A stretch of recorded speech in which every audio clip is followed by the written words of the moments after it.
कि और क्या चीजें हमारे लिए। अब जैसे न्यूज़पेपर की बात करता हूं, तो न्यूज़पेपर में आपको कुछ चीजें बड़ी इंपॉर्टेंट है। क्या पढ़ोगे, मान लीजिए आप स्टडी कर रहे हो, आज का न्यूज़पेपर आया, आप चलिए यहीं से शुरू करते हैं। मैं आपको टॉपिक्स बताता जाता हूं। सबसे इंपॉर्टेंट जो स्किल मैंने आपको पहले बताई थी, जिसने न्यूज़पेपर पे कमांड कर लिया एक्चुअली में, उसका 50% सफर तय हो जाएगा। और जिसको न्यूज़पेपर पढ़ना नहीं आता, लिख लो, उसका वैसे भी कुछ नहीं इसके अंदर होना है। क्योंकि किसी से भी मिल लो, चाहे वो इंग्लिश मीडियम का, मराठी मीडियम, हिंदी मीडियम, सबके लिए जो सबसे कॉमन चीज होती है न्यूज़पेपर और आंसर राइटिंग। ये दो सबसे हमारे फंडामेंटल फैक्ट्स होते हैं। अब न्यूज़पेपर में क्या पढ़ें, हम यहां बात करने जा रहे हैं। अगर आप बेसिक हैं तो क्या पढ़ें।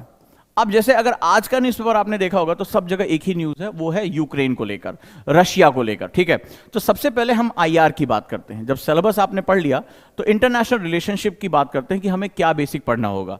अब यूक्रेन रशिया की न्यूज़ हमारे लिए क्यों इंपॉर्टेंट है, तो इसके लिए आपको फंडामेंटल है कि जहां पर इंडियन डायस्पोरा यानी भारतीय लोग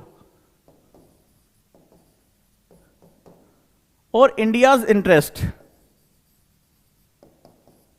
लिखते जाओ इसको, इंडियाज इंटरेस्ट इन्वॉल्व हो।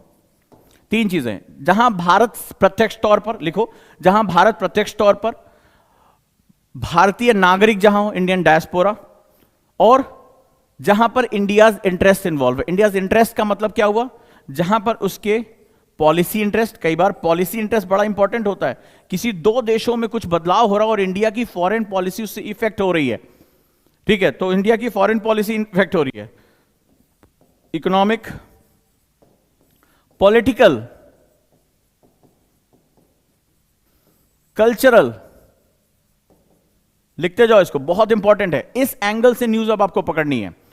जहां पर भारत के इंटरेस्ट कहां इन्वॉल्व हो रहे हैं, पॉलिसी इश्यूज में भारत की विदेश नीति एक्चुअली में क्या है, अपने पड़ोसियों के लिए क्या है, neighbour first policy, look east policy, focus Africa policy, तमाम तरह की मिडिल ईस्ट को लेकर पॉलिसी है, तमाम तरह की पॉलिसी, एनर्जी पॉलिसी हमारी, डायस्पोरा पॉलिसी हमारी, ठीक है, डेवलपमेंटल पॉलिसी हमारी है, ट्रेड पॉलिसी हमारी। तो आपको क्या करना पड़ता है, भारत की पॉलिसी का एक बेसिक अध्ययन करना होता है। यही अंतर आया है कि हमने कोई न्यूज उठाकर पढ़ ली, टीचर क्या करता है, इस पॉलिसी से आपको अवगत कराता है कि इस देश के साथ इंडिया का इंटरेस्ट क्यों है। कई बार हमें इंटरेस्ट दिखाई नहीं पड़ता, अब यूक्रेन कहां है, रशिया कहां है और हम कहां हैं।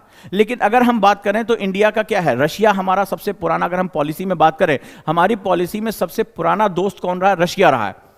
यूक्रेन में हमने क्या देखा, यूक्रेन एक तो यूरोप का एक तरह से अगर अटैचमेंट भी हमारा उसके साथ है, दूसरा हमारा डायस्पोरा यानी भारतीय वंश जो पढ़ाई करने के वहां जा रहे हैं वो भी बड़ी मात्रा में वहां पर हमारे साथ जुड़े हुए हैं। साथ ही साथ ये माना जा रहा है इसका झुकाव नाटो की तरफ है और हम अमेरिका के साथ अपने आप को उसका स्ट्रेटेजिक पार्टनर बनाते। तो हमारी पॉलिसी इश्यूज में ढेर सारे लोग इसमें इन्वॉल्व हैं, ढेर सारे लोग इसमें इन्वॉल्व हैं।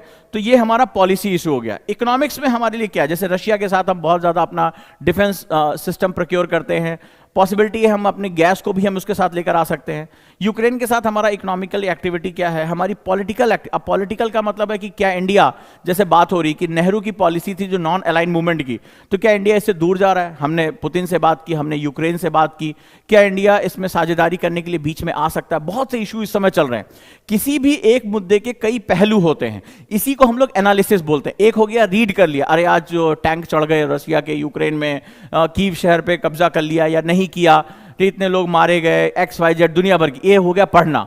लेकिन जब हम एनालिसिस करते हैं तो उसके डिफरेंट एस्पेक्ट को करते हैं कि भारत क्यों इन्वॉल्व हो रहा है। कोई डायरेक्ट बाउंड्री तो नहीं लग रही है, चीन के साथ हमारी बाउंड्री है, पाकिस्तान के साथ हमारी बाउंड्री है, बांग्लादेश के साथ हमारी बाउंड्री है, लेकिन यूक्रेन और रशिया के साथ हमारी कोई बाउंड्री शेयर नहीं हो रही है। फिर इंडिया इन्वॉल्व क्यों हो रहा है। पुतिन ने 25 मिनट जो है नरेंद्र मोदी से बात की या यूक्रेन के जो है राष्ट्रपति से बात की, क्यों हम कर रहे हैं। तो इसका सीधा सा मतलब है आपको डिफरेंट एस्पेक्ट्स को एनालाइज करना पड़ेगा, एनालिसिस करना पड़ेगा। अब इसके एनालिसिस के लिए मैं डिफरेंट सोर्स लेने पड़ेंगे। टीचर यहां पर क्या काम करता है, वो जो सोर्स है उसको जो है वो हमें अपग्रेड करके दे देता है। सो इन दैट केस अब कल्चरल एस्पेक्ट्स क्या है, क्या किसी कंट्री के साथ हम कई बार कल्चरली इन्वॉल्व होते हैं। जैसे हमारा कोई डायस्पोरा है, हमारा कोई रिलीजन, से तिब्बत के केस में तो वहां बुद्धिज्म जो है वो इन्वॉल्व है, तो हम एक कल्चरली अटैच कंट्री हैं।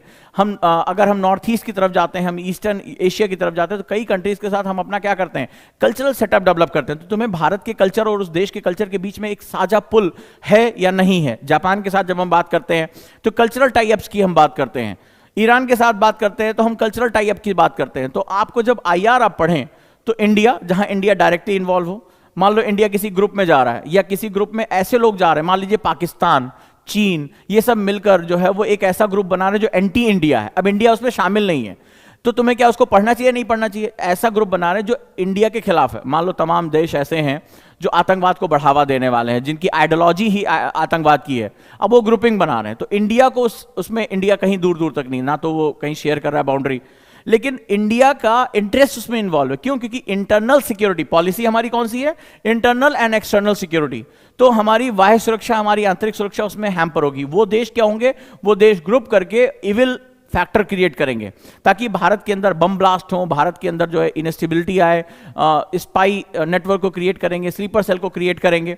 तो भारत उसमें इन्वॉल्व है या नहीं है, लेकिन भारत के हित जो है इन्वॉल्व है। ये आपको कैसे पता चलेगा? जब इंडिया पॉलिसी को आप जो है जब डेवलप करना शुरू करोगे। अब पॉलिसी का मतलब हो गया स्टैटिक पार्ट, तो स्टैटिक पार्ट को जब आप डेवलप करोगे, ठीक है, तो वहां पर जो है वो धीरे धीरे वो चीजें आपकी आनी शुरू हो जाएंगी।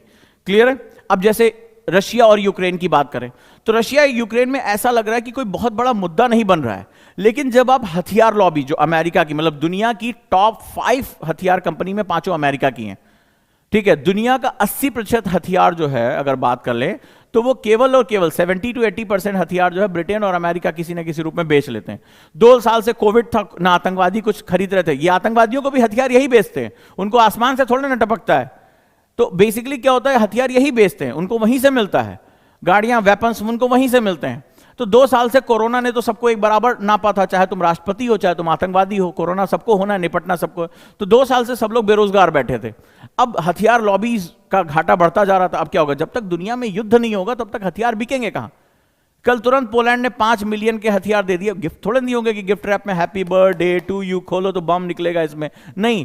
दैट इज अ टोटली, वो क्या है, वो हमारी सौदेबाजी है कि भाई बैकडोर में मुझे पैसा दो, हम तुम्हें हथियार दे रहे हैं। So there are a big arms lobby जो देशों को कंट्रोल करती हैं, ठीक है, सरकारों को कंट्रोल करती है। बाइडेन को कहा जा रहा है कि वो हथियार लॉबी के पूरे दबाव में है। तो इस तरह से अगर हम बात करेंगे तो हमें एक नया डायमेंशन देखने को मिलता है, हमें एक नया ओरिएंटेशन देखने को मिलता है।